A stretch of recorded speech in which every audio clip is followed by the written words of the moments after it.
মাঝখানে ঢোকেন সাঁতার সরাই হাইট উনি হলো 5 ফিট 10 ইঞ্চি। কয় ইঞ্চি? 5 ফিট 7 ইঞ্চি। আপনার 8 ইঞ্চি। 5 ফিট 9 ইঞ্চি উনি উচ্চতা। আমি কিন্তু দূরে দাঁড়ানো। আসেন, বেড়ে আসেন।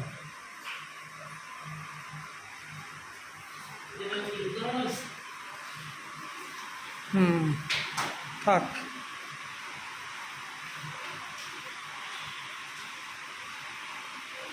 হ্যাঁ হ্যাঁ।